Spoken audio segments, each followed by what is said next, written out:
Oi, pessoal, meu nome é Augusto Diniz, colunista de cultura de Carta Capital. A gente conversa agora com o cantor, compositor e escritor Vitor Ramil. Obrigado, Vitor. Tudo bem, Augusto? Um prazer falar contigo, viu? Vitor Ramil está lançando Mantra Concreto, álbum em que coloca música na poesia de Paulo Leminski, paranaense Paulo Leminski, grande poeta. Vitor, como é que foi esse processo, a imersão na poesia do Paulo Leminski? Bem, eu gosto da poesia do Paulo desde a minha adolescência e sempre li a poesia dele, sempre achei muito musical. No ano 2000 eu tinha gravado um poema dele musicado por mim, que era O Velho Leão Talha em Coyoacán. Uns anos depois eu musiquei um outro poema chamado Uma Carta, Uma Brasa Através. Foi gravado pela Juliana Cortes, uma cantora de Curitiba. Aí, durante a pandemia, um belo dia eu estava lendo o livro Toda a Poesia, né, que é uma coletânea da poesia dele. Passei a mão no violão, comecei a cantar um dos poemas que eu estava lendo, Sujeito Indireto. A canção nasceu assim muito rapidamente, né, em minutos e tal. Aí eu gravei e mandei para Alice Ruiz, que foi esposa dele, poeta também. A Alice adorou, me deu um retorno super legal. No outro dia, tô eu de novo lendo o livro, pum, fiz outra música. E assim foram 6 dias consecutivos, sabe? Cada dia eu fazia uma música. Eu disse, opa, eu até brincava com a Alice, eu dizia, olha, os arbustos aqui estão se mexendo aqui em casa, porque a música Teu Vulto, ele fala de uma pessoa que não está, qualquer som pode ser tua voz, ou os arbustos que se mexem e tal. Aí começamos a brincar com isso, que eu estava um pouco assombrado, né, por ele. E aí, quando eu vi, eu tinha, então, um repertório enorme com o Paulo, né? Do nada surgiram 13 canções, mais as duas que eu tinha, e aí foi tipo inevitável assim pensar em fazer um álbum, né? Até porque as canções nasceram muito coesas, muito fortes. Aí foi um passo, né, para gravar. Bacana, o Vitor citou aí Avenida Angélica. Avenida Angélica é um disco que o Vitor fez, musicando a poesia de Angélica Freitas, né, que é conterrânea lá do Vitor. O Vitor, aliás, tem a prática, né, de musicar poemas, tem um disco específico, né, com a obra do Jorge Luiz Borges e também de João da Cunha Vargas, é um disco com os dois poetas, mas no seu trabalho, ao longo da sua carreira, de seus quase mais de 40 anos de carreira, ele já musicou muitos poetas, né, inclusive concretos, né, que é o que ele mais gosta de ler. Ô, Vitor, como é que você selecionou esse repertório aí do Leminski? Eu sei que você usou um livro aí como base, né? Mas teve músicas que você teve cuidado né, de entender que ela era possível também colocar uma melodia? Olha, todas as intuições que eu tive na hora da leitura deram certo. Assim. Eu estava lendo o poema e abria assim, pegava o violão e pum, fazia a música. Foi uma coisa realmente sem muito critério, na verdade, assim, tipo, eu vou pegar tal tipo de poema, vou pegar o poema maior, menor, não. Eu musiquei poemas assim de 4 linhas ou poemas grandes, entende? Teve um poema que eu musiquei, que o único que ficou de fora, que foi um poema que quando eu mandei para a Alice, ela me disse, bah, mas esse poema é o único, talvez eu não possa te autorizar, que o Paulo fez para o Itamar, que é A Dor Elegante, é uma música do Itamar Assunção, né? E eu não conhecia a gravação dessa música, não sabia que tinha sido musicado e tal.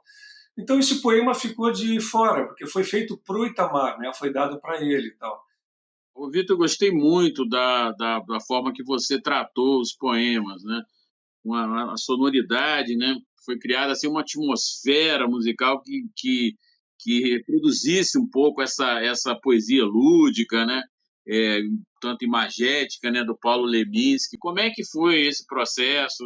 Foi muito cuidadoso nesse item, né? Foi bastante cuidadoso, sim. Eu sempre quis, desde o começo. Aliás, é uma coisa que eu me pauto sempre, né? De buscar fazer as coisas fora do convencional. Se alguém fez uma coisa de um modo, eu não quero mais fazer daquele jeito. Eu vou sempre me botando balizas assim, é por aqui eu não vou, todo mundo já foi. Se as pessoas fazem muito alguma coisa, eu estou fora, né? O principal balizamento agora era tentar traduzir sonoramente o Paulo Leminski, porque o Paulo foi um transgressor e, ao mesmo tempo, ele foi um cara que tinha muita formação clássica também, de leitura, de línguas, né? Então, eu queria que essa espécie de soma de alta cultura com pop tivesse juntos, assim, sabe? Fiz uma guia, mandei para o Alexandre Fonseca, baterista e tablista, percussionista, que mora no Rio de Janeiro, gaúcho, trabalha comigo há muitos anos, e já larguei para o Alexandre esse desafio, assim, vamos buscar caminhos incomuns, né? Então, por exemplo, o Sujeito Indireto, a primeira experiência do Alex foi na bateria, ele saiu tocando e a música era uma balada. Então eu disse, ó, tá ótimo, quem resiste a uma balada com uma bateria, né? Mas vamos cortar na carne, não vamos usar bateria, vamos esperar vamos atrás de uma outra solução. Aí um belo dia eu pensei, quem sabe uma máquina de escrever em vez de uma bateria, né? Aí sugeri para o Alexandre, ele adorou a ideia, pegou já 2, 3 máquinas, começou a tocar, e a música ficou assim, o que ela é, uma canção simples, leve e tal, e ainda super curiosa, porque o ritmo dela é todo com a máquina de escrever, né? Não ficou nunca convencional. Teve uma outra música que a gente usou, o Alexandre Dia me disse, tô aqui numa exposição de estátuas de ferro, esculturas de ferro, e elas têm um som incrível, cara. Eu vou batendo nelas assim, diz, pô, grava isso aí, cara. Leva microfones, conversa com o escultor aí. E ele registrou todas as esculturas, mais um tanque de água que tinha no lugar, vazio assim, que tinha um som lindo também. Disso aí a gente fez toda a orquestração de Teu Vulto, né? Uma música que tem também, eu gravei Gotas de Absinto, a gente gravou, processou, fizemos toda uma ambientação, né? E assim foi, o disco foi se fazendo dessa forma, né? Com canções da música brasileira, mas trabalhadas com esse olhar, né? Você tem como prática musicar vários poetas, mas o que, que você achou do Leminski aí dentro desse trabalho que você sempre faz, né, de musicar poesias? Essa é uma responsabilidade muito grande?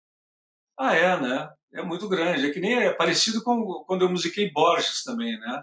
Na Argentina, muita gente me dizia, putz, te autorizaram?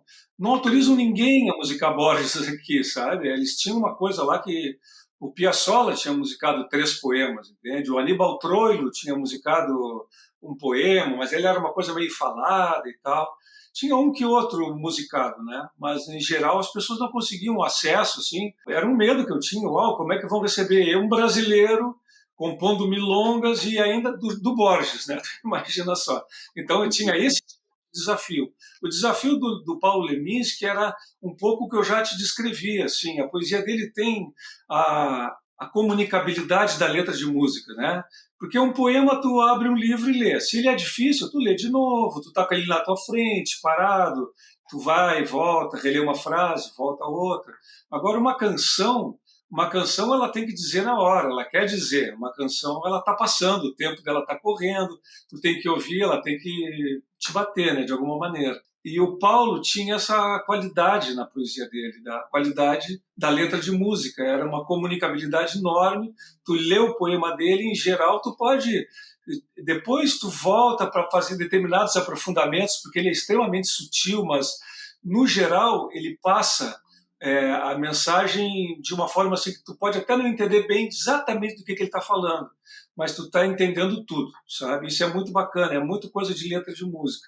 E eu não podia perder isso, eu queria que as minhas canções soassem uma coisa que eu tenho ouvido muito e me deixa muito feliz, assim, pô, parece que a música veio antes até dos versos, de tão encaixados que são. Legal. Lembrando aí que Vitor Ramil teve um ensaio biográfico, né, escrito esse ano pelo pesquisador e crítico Marcos Lacerda. A gente deu aqui na Carta Capital esse livro chamado Vitor Ramil, o astronauta lírico. Estou aproveitando aí que o Vitor Ramil está aí. A gente conversou muito com o Marcos sobre esse livro, mas não Sim. falou com o Vitor, né, que é o É. biografado da obra. Então eu te pergunto, né, tem 40 anos de estrada lá no livro, mais de 40 anos, né, shows, né, os vários álbuns, né, os livros, né, o que que você tem a dizer aí desse trabalho que o Marcos Lacerda fez aí sobre você? Pois é, eu acho, em primeiro lugar, não é exatamente uma biografia, ele chama de biografia da obra, que eu acho, já começa que eu acho isso bacana também, né? Porque eu, no caso, se fosse biografar a minha vida, eu ia desestimular, porque eu acho a minha vida totalmente desinteressante. Mas ele se focou na obra e eu acho legal porque ele foca muito nos aspectos formais, que eu acho bacana, assim, né? Principalmente porque eu mudo muito de um trabalho para o outro, é uma espécie de modus operandi meu, assim, ao longo dos anos. de sempre com um trabalho, de certa forma, reagir ao trabalho anterior. E acontece que, às vezes, as pessoas... eu vou fazendo 1000 coisas diferentes e eu tenho tido a sorte de estar sempre muito conectado com as novas gerações, assim, sabe? Tem uma gurizada, volta e meia eu ouço assim, pô, meu filho de 18 anos é maluco pelas tuas coisas. Eu acho isso muito legal, porque eu sou muito sempre interessado nas coisas de agora, nas questões do momento, sonoras, poéticas, temáticas, o que forem, né? Mas claro, assim, eu tenho uma trajetória grande. Então, muita gente lendo o livro do Marco se surpreende com o fato de um dia eu ter sido um barão de Satolepe, um personagem corcunda, que de repente tirava essa roupa e dançava no palco, ostentando umas joias de uma falecida tia minha, sabe? As pessoas, pô, mas o Vitor é um cara tão sóbrio, sempre no palco lá com o violão dele cantando. Então, isso é muito legal em termos para muita gente descobrir, né? O arco, vamos dizer assim, de tempo em relação com as coisas que eu fiz e tal. Isso é muito bacana. A questão dele, o foco na forma, né? Também acho muito legal, especialmente aqui para o Sul, porque aqui no Sul, como eu me meto muito em questões identitárias, acaba que sempre eu sou olhado um pouco por esse ponto, né? Ele até faz um negócio muito legal, ele analisa a recepção da crítica ao meu trabalho no Brasil e no Sul. Por exemplo, ele fala dos livros, que enquanto os jornais, grandes jornais e tal, analisaram a forma do livro por si só como literatura, aqui no Sul sempre vinham à tona as questões mais ligadas ao Rio Grande do Sul, a outras questões da estética do frio, coisas que eu falo, né? Então isso é muito bacana também, chama a atenção para um aspecto da minha obra que é o meu principal foco mesmo, né? Que é a forma, né? Legal, sugeri as pessoas aí para ler Vitor Ramil, o astronauta lírico de Marcos Lacerda.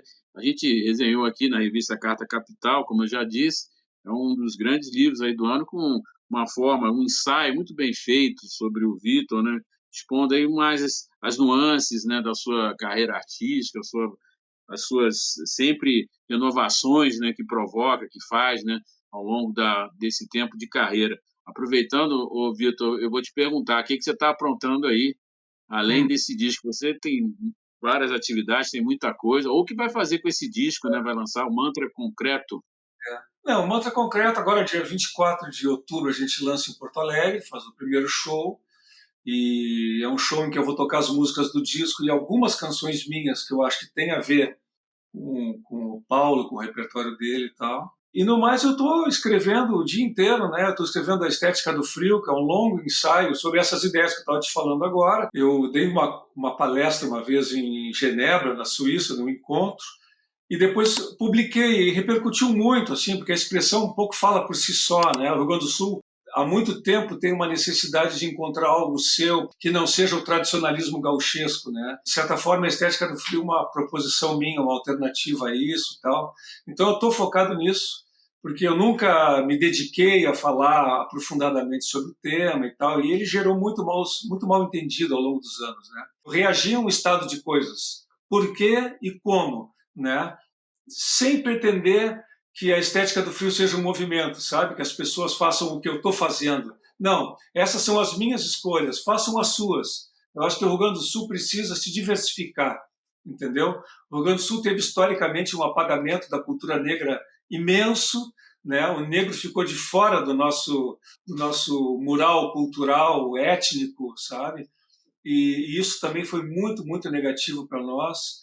E por aí vai. Eu vou trazendo essas questões. Não sei se vão interessar ao Brasil, né? Mas eu acho que aqui vai fazer bastante barulho, né? Então, estou nesse livro, que eu gostaria de terminar para o ano que vem, e já estou pensando no próximo disco. Parece mentira. Ainda nem comecei a divulgar esse, porque eu já estou com muita música nova, né? Legal, vamos aguardar o livro aí, ansiosos. Merece ser lido. Vitor Ramil, queria agradecer a sua participação. O Vitor está lançando aí Mantra Concreto, né, um álbum sobre a poesia de Paulo Leminski. Belíssimo trabalho, aliás, melodicamente, muito bem feito em cima da poesia do Paulo, que quando a gente lê, descobre um monte de coisa, vai sentindo, tem uns sentidos assim na Sim. poesia do Paulo Leminski que o Vitor Ramil conseguiu transpor aí pro disco, que não é fácil. Vitor Ramil, muito obrigado.